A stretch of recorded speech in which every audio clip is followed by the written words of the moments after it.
आज हामी प्रकाशको किताबको एउटा छुट्टै मोडमा आएका छौँ र त्यो मोडमा यसलाई अर्थपूर्ण तरिकाले अध्ययन गर्नको लागि मलाई फेरि बीचमा एउटा परिचयात्मक समय बिताउन मन लागेको छ यहाँको सामनेमा। त्यसै कारण मलाई मौका दिनुहोस्, म यो आज एउटा स्क्रिन सेयर गर्ने प्रयास गर्छु। 3 अध्यायबाट 4 अध्यायमा जाँदाखेरि एउटा नौलो पाटो छ त्यहाँनिर। त्यसलाई हामीले राम्रोसँग अध्ययन गर्न सकेनौँ भने अर्थको अनर्थ पनि लाग्न सक्छ। यसले मानिरहेको छैन, पाख्नुहोस् है।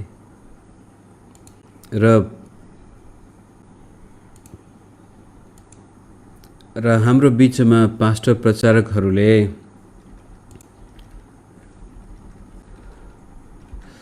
जब प्रकाशको किताबबाट प्रचार गर्छन् त्यसलाई हामी विश्वासी जो साधारण बाइबल अध्ययन गर्दैछौँ, हामीले अरू कुनै चर्चमा गएर सेवा गर्ने मौका पनि पाएछौँ। आफ्नो पास्टरले जे सिकायो त्यहीमा मात्र सीमित हुनेको लागि यो एक किसिमको चुनौती पनि हो, खतरा पनि हो। त्यसै कारण हामीहरू जो हरेक बिहान प्रभुको वचनलाई बडो इज्जतका साथ अध्ययन गर्दै आएका छौँ र म भन्दै गर्छु कि बाइबल अध्ययन केवल दिमागको लागि नभएर हृदयको लागि पनि हो, जीवनको लागि पनि हो। त्यसकारण आज बिहान यो 30 मिनट जति प्रायःजसो पास्टर प्रचारकहरूले जब प्रकाशको किताबबाट प्रचार गर्दछन् उनीहरू पनि कुनै न कुनै यो उल्था गर्ने तरिकाहरूबाट प्रभावित भएका हुन्छन्। अनि त्यसको लागि छोटकरीमा एउटा विवरण यहाँ राख्छु। पहिलो कुरो त हामीले प्रकाशको पुस्तकको रूपरेखा हेर्दाखेरि यसरी हेरेका थियौँ। 1 अध्यायमा त परिचय, जहाँ प्रभु येशूको महिमित दर्शन यूहन्नाले पाउँछ र त्यही आफ्नो परिचयलाई 7वटा चर्चहरूसँग पत्र लेख्दाखेरि प्रभुले दोहोऱ्याइ तेह्राइ प्रस्तुत गर्नुभएको छ। अनि त्यो चाहिँ 2 देखि 3 अध्याय 7वटा चर्चहरूको लागि 7वटा पत्रहरू लेखेका छ। अब यो 7वटा चर्च, 7वटा पत्र, 7वटा मोहर, 7वटा ट्रम्पेट के भन्छ तुरही, 7वटा कचौरा, यो क्रमिक रूपले आउने छ। त्यो कुरो चाहिँ 4 र 5 अध्यायमा आएर नयाँ सुरुवात हुन्छ। 4 र 5 अध्याय चाहिँ यूहन्ना स्वर्गमा छ। ऊ स्वर्गको दर्शन, हुन त 1 अध्यायबाट नै ऊ परमेश्वरको दर्शन देखिरहेछ, स्वर्गको दर्शन देखिरहेछ, ऊ आत्मामा छ। त्यसरी नै आत्मामा नै अब ऊ स्वर्गको पनि बयान गर्ने प्रयास गर्दैछ र कसरी स्वर्गबाट अथवा परमेश्वर सबै कुराहरूको नियन्त्रणमा हुनुहुन्छ। उहाँले कुनै पनि कुरा पृथ्वीमा एकदमै उथुल पुथुल भए तापनि स्वर्गमा कुनै प्रकारको विपत्ति छैन। बडो सुन्दर दृश्य हामी 4-5 अध्यायमा देख्दछौँ। 6 अध्यायदेखि लिएर 19 अध्यायसम्म मुख्य समस्या हाम्रो 6 अध्यायदेखि 19 अध्यायसम्म त्यो कहिले स्वर्गमा सिन जान्छ, कहिले पृथ्वीमा आउँछ, कहिले स्वर्गमा कहिले पृथ्वीमा, अनि पृथ्वीमा चाहिँ उतार चढाव उथुल पुथुल भइरहेको छ। र अन्तिममा 19 अध्यायमा ख्रीष्ट येशू आउनुहुनेछ बादलमा स्वर्गदूतको साथ, मण्डलीको साथ। ख्रीष्ट येशू जब आउनुहुनेछ त्यसपछि संसारले पूर्ण रूपले शान्ति। अनि 5मा चाहिँ 20 अध्यायले अर्को एउटा चुनौती हाम्रो सामनेमा राखिदिन्छ, अनि त्यो चाहिँ हो येशू ख्रीष्टको 1000 वर्षको शान्तिको राज्य। अनि त्यस राज्यको अवधिपछि 21-22 अध्यायमा गएर हामी त्यसपछि नयाँ आकाश, नयाँ पृथ्वी, सारा शैतानिक शक्ति नष्ट भइसकेको छ, पाप सृष्टिबाट हट्यो र हामी नयाँ सृष्टिमा पूर्ण रूपले परिवर्तन हुन्छौँ भन्ने कुरो यो चाहिँ प्रकाशको किताब पढ्दाखेरि 1 अध्याय चाहिँ परिचय मात्रै हो। 2 र 3 अध्याय मण्डलीलाई सम्बोधन गरिएको छ, पृथ्वीमै भएका मण्डलीहरू। 4 र 5 अध्यायमा यूहन्ना स्वर्गमा जान्छ र स्वर्गको बयान गरिएको छ, वर्णन गरिएको छ र कसरी सबै कुराहरू जे भइरहेछन् पृथ्वीमा जस्तोसुकै आपद विपद आए पनि स्वर्गमा कुनै प्रकारको असर छैन र प्रभुले नै त्यहाँबाट येशू ख्रीष्ट नै अब यो 6 देखि 19 अध्यायसम्म जति पनि कुराहरू हुँदैछन् त्यसलाई नियन्त्रण गरिराख्नुहुनेछ। 20 अध्यायमा त्यो 1000 वर्षको शान्तिको राज्य र 21-22 अध्यायमा नयाँ आकाश र नयाँ पृथ्वी। अब यो किताबलाई यस किसिमले विभाजन त गरिएको छ, तर त्यसको अर्थ कसरी लाउने भन्ने कुराहरू अब तपाईँ मेरो पास्टरले जब प्रकाशको किताबबाट प्रचार गर्दाखेरि उसले कुनै न कुनै तरिकाहरू अपनाएको छ अथवा कुनै न कुनै तरिकाबाट प्रभावित भएको छ। ती तरिकाहरूमध्ये 4वटा मुख्य छन्। अनि एउटा पक्षले, एउटा उल्था गर्ने खामाले के भन्छ भने प्रकाशको किताबमा भएका अगमबाणीहरू जे जति छन् 1 अध्यायदेखि लिएर 22 अध्यायसम्म सबै पुरा भइसके। यसलाई चाहिँ विगतमा पुरा भएको भनेर प्रिटरिस्ट भन्ने एउटा टेक्निकल शब्द चलाइन्छ। यो थियोलोजी पढ्नेहरूले प्राय कतिपय निकै नाम चलेका विद्वानहरू पनि भन्छन् प्रकाशको किताबमा भएका जति पनि भविष्यमा हुन आउने कुराहरूको बारेमा उल्लेख गरिएको जे छ अनि त्यो पुरा भइसक्यो। विशेष गरी यहुदीहरूको मन्दिर नष्ट भयो 70 एडीमा, त्यति बेला धेरै कुराहरू पुरा भए। त्यसपछि रोमी साम्राज्यमा आएका विभिन्न प्रकारका सतावट छन्, ती सबै पुरा भइसके। विशेष गरी रोमी साम्राज्यको पतन भएपछि, बेबिलोनको पतन भयो, त्यसपछि चर्चको उदय भयो। त्यो एउटा पक्ष छ। दोस्रो नम्बरमा भविष्यमा पुरा हुने। त्यसपछि अर्को पक्ष के छ भने प्रकाशको किताबमा लेखिएका सबै कुराहरू भविष्यको लागि मात्रै हुन्। यसको मतलब अहिले हाम्रो लागि होइनन्, यो हामीसँग सरोकार छैन। त्यो एउटा पक्ष छ। सबै कुराहरू येशूको दोस्रो आगमन भएपछि मात्रै हुनेछ अथवा त्यसमा पनि विभिन्न खामाहरू छन्, त्यो पनि हामी हेरौँला। तेस्रो कुरो इतिहासमा पुरा भइरहेको, जसै मैले त्यो चाहिँ बेला बखतमा उल्लेख गर्दै आएको थिएँ। 7वटा चर्चहरूको बारेमा बयान गर्दाखेरि यिनीहरूले के भन्छन् भने एउटा चर्चले इतिहासको एउटा खामा देखाउँदैछ, त्यसरी देखाउँदा देखाउँदै अहिले आएर सायद हामी सार्डिसको चर्चमा छौँ कि अथवा लाओडेसियाको चर्चमा आइसक्यौँ कि थाहा छैन। तर यो चाहिँ इतिहासमा घट्दै आएका घटनाहरूको वर्णन हो भनेपछि यसले पनि फेरि सम्पूर्ण किताबलाई त्यसरी हेर्दाखेरि अर्थको अनर्थ लाग्न सक्छ। अर्को एउटा विचार छ, त्यो चाहिँ कुनै निश्चित समयमा पुरा हुनको लागि यो होइन। प्रकाशको किताब कुनै इतिहाससँग सरकार राख्ने किताब होइन, यो समयभन्दा बाहिरको हो। यो हर समयको लागि लागू हुने। प्रकाशको किताबले परमेश्वर र शैतान बीचको द्वन्द्व, असल र खराब बीचको द्वन्द्व देखाउन खोजेको हो। यो प्रत्येक व्यक्तिले पढ्दाखेरि आफ्नो जीवनमा हर समय लागू गर्न सक्छ। त यो कुरा अथवा प्रकाशको किताबको अर्थ लगाउँदाखेरि प्राय बाइबल उल्था गर्ने विद्वानहरूका विचारहरू, उनीहरूका चस्माहरू कि त विगतमा पुरा भइसक्यो भन्नेहरू छन्, कि भविष्यमा पुरा हुनेछ, अहिलेको लागि होइन, हामी अहिले चिन्ता गर्नु पर्दैन भन्नेहरू छन्, कि यो इतिहासमा हरेक इतिहासमा केही घटना घट्ने बित्तिकै यो यही हो भनेर इतिहासमा अर्थ लगाउनेहरू छन्, र कि त यो टाइमलेस, यो एउटा आदर्श हो, आदर्शको किताब हो। असल र खराबको द्वन्द्व, अन्तिममा चाहिँ असलको जित हुन्छ, अन्तिममा परमेश्वरको जित हुन्छ, र यो हर समयको लागि लागू हुने किताब हो भन्नेहरू प्राय यसका टीका टिप्पणीहरू गर्छन् प्रकाशको बारेमा।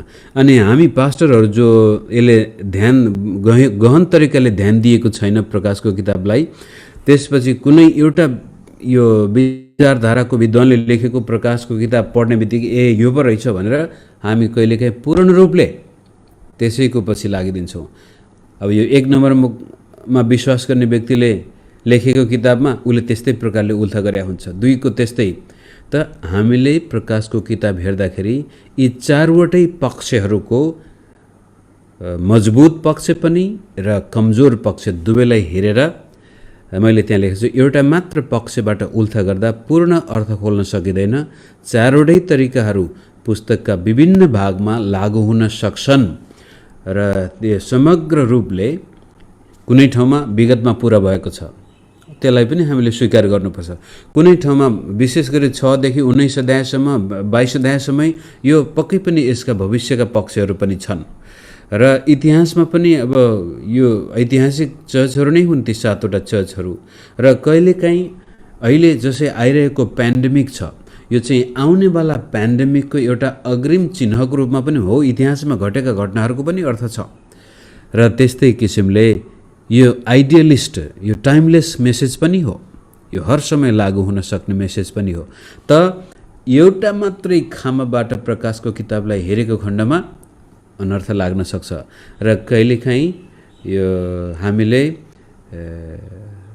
धर्मशास्त्रीय अध्ययन राम्रोसँग नगर्दाखेरि एउटा खामाबाट प्रभावित भएको लेखकले लेखेको प्रकाशको किताबको टिप्पणी पढेको खण्डमा हामी त्यही विश्वास गर्छौँ, विश्वासलाई त्यही प्रचार गर्छौँ। त्यसपछि अर्को एउटा पक्ष छ, यो 1000 वर्षको शान्तिको राज्यलाई कसरी लिन्छौँ, यसले पनि हामीलाई प्रकाशको किताब उल्था गर्दाखेरि कि त सहायता गर्छ कि हामीलाई ओझेलमा पारिदिन्छ। जसै अब प्रकाशको किताबको 1000 वर्षको कुरो गरौँ, आउनुहोस् हामी पढौँ। 20 अध्यायको 1 देखि 6 पदमा यसरी भनिएको छ, यो यीशु प्रभुको आगमनपछि, त्यसपछि अतल कुण्डको साँचो र एउटा ठुलो साङ्लो हातमा लिएका एउटा स्वर्गदूत स्वर्गबाट ओढेर आएका मैले देखेँ। तिनले त्यो अजिङ्गर, त्यो प्राचीन सर्प जो दियावलस वा शैतान हो, त्यसलाई पक्रे अनि 1000 वर्षका निम्ति बाँधेर राखे।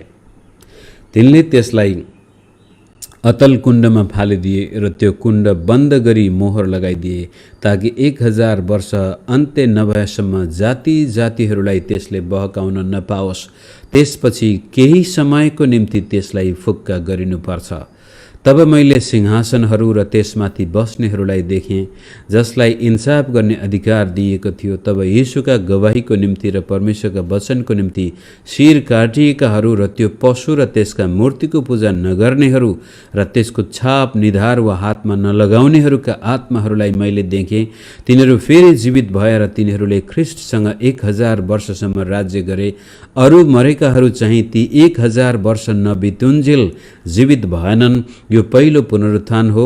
पहिलो पुनरुत्थानमा सहभागी हुनेहरू धन्य र पवित्र हुन्। तिनीहरूलाई दोस्रो मृत्युको शक्तिले केही गर्न सक्दैन, तर तिनीहरू परमेश्वर र ख्रिस्टका पुजारी भएर उहाँसँग 1000 वर्षसम्म राज्य गर्नेछन्।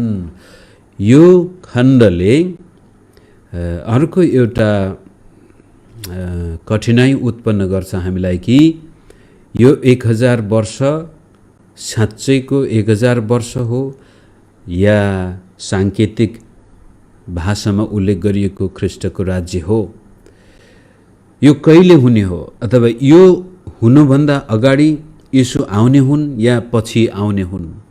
विश्वासीहरूको अवस्था अहिले कस्तो छ, त्यो बेलामा के हुनेछ, यी सबै प्रश्नहरू हामी कसरी जवाब दिन्छौँ भन्ने कुराको लागि पनि यो कुरोलाई हेर्न म यहाँलाई फेरि विभिन्न प्रकारका विद्वानहरूले निकालेका उल्था गर्ने विचारहरूलाई राख्न चाहन्छु ताकि हामीलाई थाहा होस् बाइबललाई हेर्दाखेरि यो 1000 वर्षको राज्य र यीशुको दोस्रो आगमन र अन्त्यको समयको बारेमा एकपक्षीय विचार छैन, त्यहाँ विभिन्न विचारहरू छन्। र नेपाली चर्चमा प्रायःजसो अहिलेसम्म हामी यो अङ्ग्रेजीमा भन्दा प्री ट्रिबुलेसन डिस्पेन्सेसनल प्री मिलेनियलिजममा विश्वास गर्ने चर्चहरू नै छन्। अब यो लामो शब्द छ, यसलाई म तपाईँलाई चार्टबाटै फेरि देखाउन चाहन्छु। यीशुको दोस्रो आगमनबाट 1000 वर्ष पृथ्वीमा शान्तिको राज्यको स्थापना हुनेछ भन्ने चाहिँ यो चाहिँ क्लासिकल प्री मिलेनियलिजम, मिलेनियल भनेको 1000 वर्ष हो, यहाँ त त्यहाँ देखिया छ। अहिले यहाँनिर चर्च युग, यो चाहिँ चर्चको युग, यीशु प्रभुको पहिलो आगमन, क्रुस, पुनरुत्थान र त्यसपछि हामीहरू अब चर्च युगमा छौँ। र यसै चर्च युगमा अन्त्यको समयमा जसरी प्रकाशको किताबमा 7वटा मोहरहरू, 7वटा तुरैहरू र 7वटा कचौराहरूद्वारा आउने डरलाग्दो सतावट र सङ्कट यो पृथ्वीमा आउनेछ, त्यो पनि चर्च युगमै आउनेछ। र त्यसपछि यीशुको दोस्रो आगमन हुनेछ, जब शैतान अथवा यो 666 जे भन्नुहुन्छ एन्टी ख्रिस्टको राज्य आएपछि अनि येशू त्यतिखेर आउनुहुनेछ। र ख्रिस्ट येशू आउँदाखेरि थेसलोनीको किताबले भनेको, पहिलो कोरिन्थी 15 अध्यायले भनेको अनुसार र प्रकाश 19 अध्यायमा भने जस्तै येशू ख्रिस्ट स्वर्गदूतको सामनेमा बादलमा तुरैका साथ आउनुहुनेछ र त्यति बेलामा हाम्रो पुनरुत्थान हुनेछ, विश्वासीहरूको पुनरुत्थान हुनेछ र हामी उहाँलाई आकाशमा भेट्नेछौँ र स्वागत गर्नेछौँ र ख्रिस्ट येशू त्यति नै खेर फेरि पृथ्वीमा यो 1000 वर्षको राज्य स्थापना गर्नुहुनेछ। र 1000 वर्षको अन्तिम अवस्थामा जो मैले पढेँ प्रकाश 20मा, त्यसपछि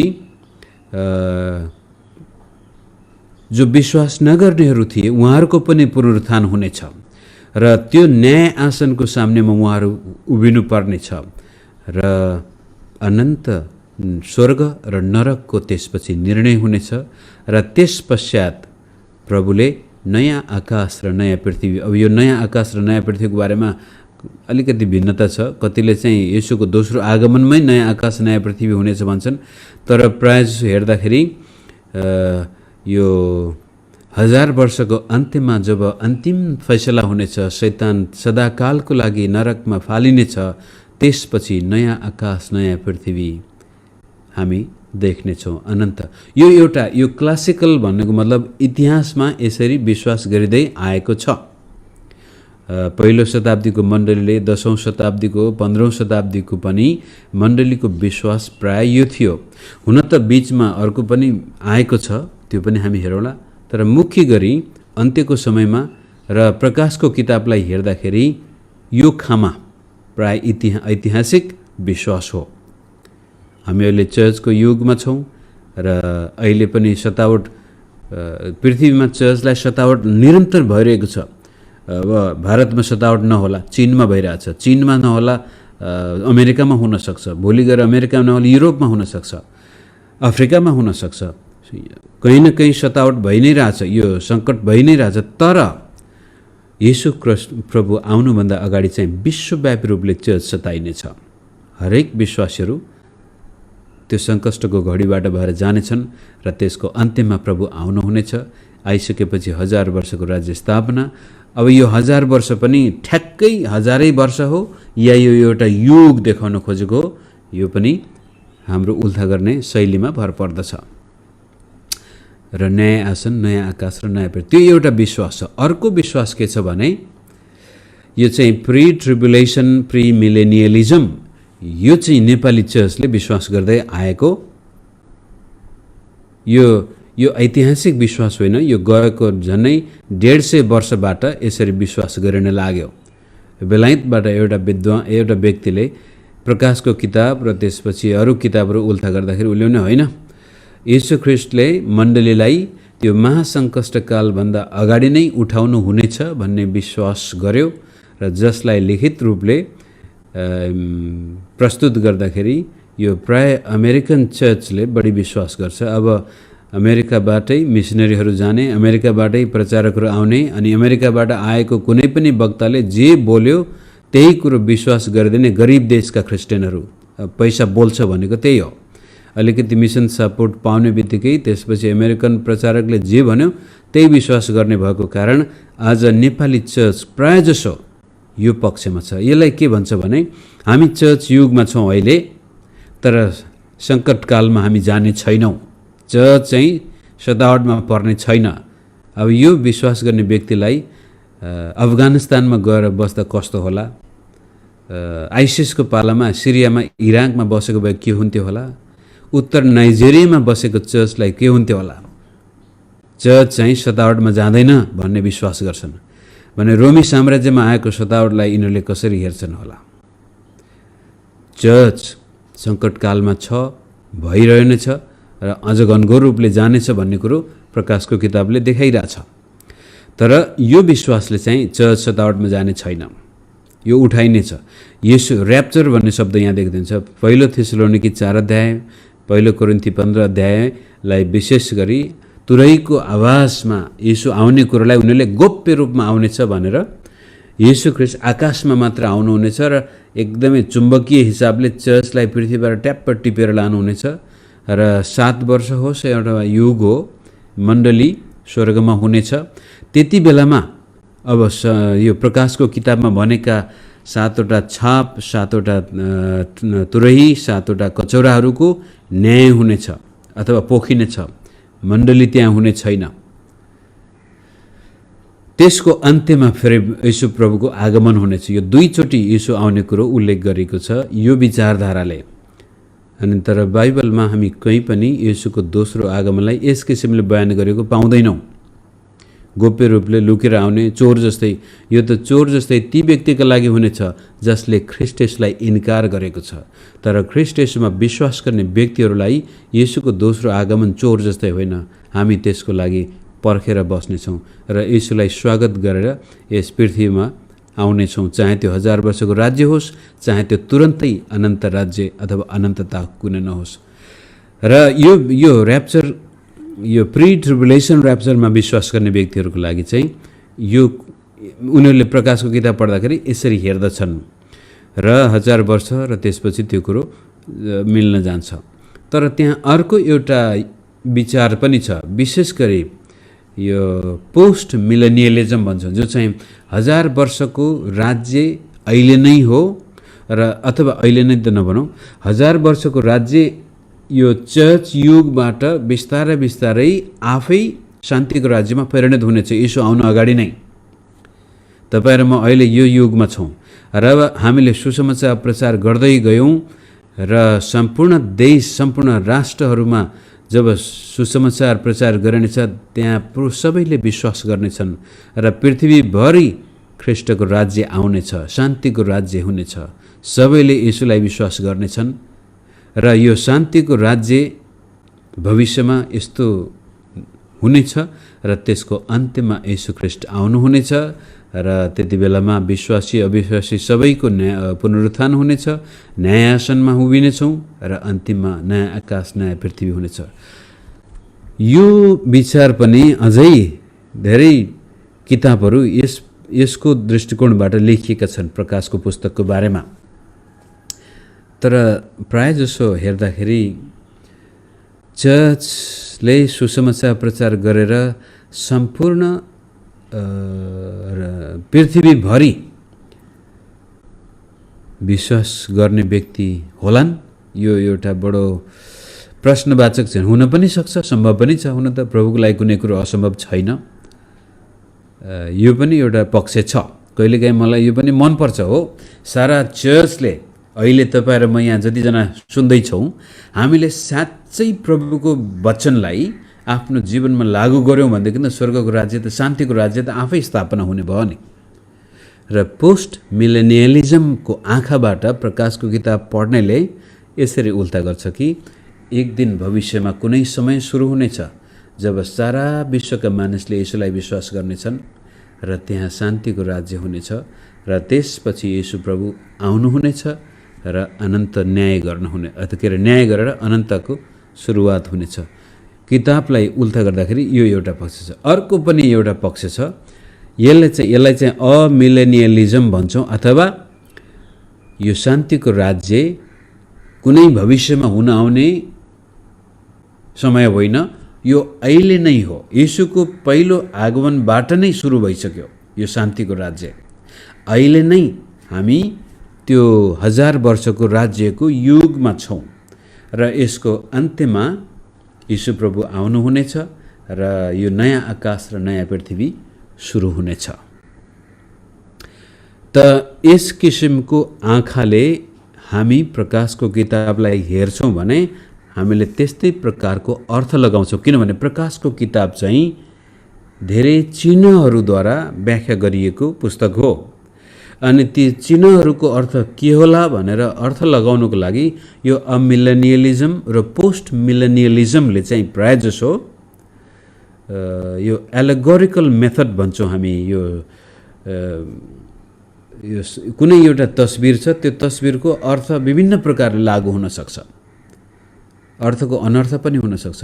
तर त्योभन्दा अगाडि यो चाहे त्यो प्री ट्रिबुलेसन अथवा पोस्ट ट्रिबुलेसन मिलेनियलिजमले चाहिँ हिस्टोरिकल र लिटरल मिनिङ त्यो जे भनेको छ त्यहीमा हामी विश्वास गर्नुपर्छ। चाहिँ प्रकाश 20 अध्यायको 1 देखि 6 पदमा त्यहाँ 1000 वर्षको राज्य गरे भनेको छ, शैतान 1000 वर्षको लागि थुनिने भनेको छ, र विश्वासीहरूले 1000 वर्ष यीशु सँगसँगै राज्य गर्ने भनेको छ।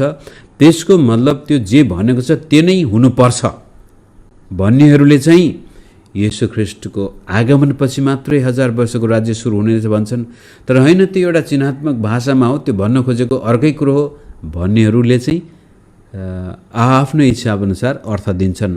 जसले गर्दाखेरि प्रकाशको किताब उल्था गर्दा हामी कन्फ्युजन अन्यलमा पर्छौँ। आउटलाइन मैले यहाँ पिक्चरको हिसाबले हेरेको थिएँ। म यसलाई चाहिँ अहिले आजलाई यतिकै होस्, हाम्रो समय जाँदैछ। र प्रकाशको किताबको रूपरेखा मैले पहिले देखाइसकेको छु। 1 अध्यायमा परिचय छ, 2 र 3 अध्यायमा मण्डलीहरूलाई 7वटा पत्र लेखिएको छ, 4 र 5 अध्यायमा यूहन्ना स्वर्गको वर्णन गर्दछ, र 6 देखि 19 अध्यायमा चाहिँ अब पृथ्वीमा हुने उत्पातको बयान गरिएको छ, र 20, 21, 22मा चाहिँ 1000 वर्षको राज्यका साथसाथै अनन्त राज्यको बयान गरिएको छ। ती कुराको रूपरेखा यहाँ यो तस्बिरको हिसाबले देख्नुहुन्छ। 1 अध्याय, 2, 3 अध्याय, 4, 5 अध्याय अनि 6 अध्यायमा चाहिँ यी चिन्हहरू के भन्छ छाप, 7 अध्यायमा चाहिँ यहाँ एउटा छुट्टै बिचमा ब्रेक लिएको छ, त्यहाँ 1,44,000को कुरो आउँछ।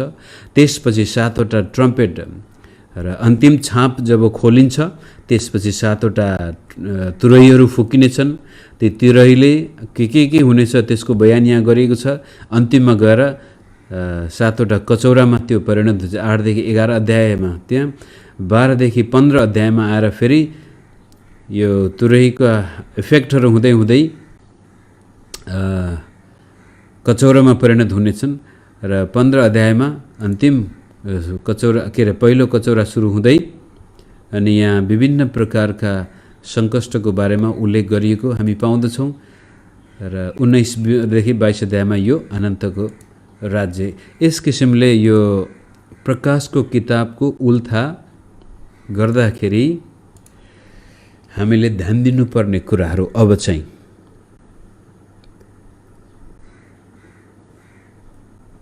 जब हामी प्रकाशको किताब पढ्छौँ त्यहाँका चिन्हहरू, कतिपय चिन्हहरू त प्रकाशको किताबले नै बताएको छ यो भनेको यो हो, त्यसमा कुनै समस्या छैन।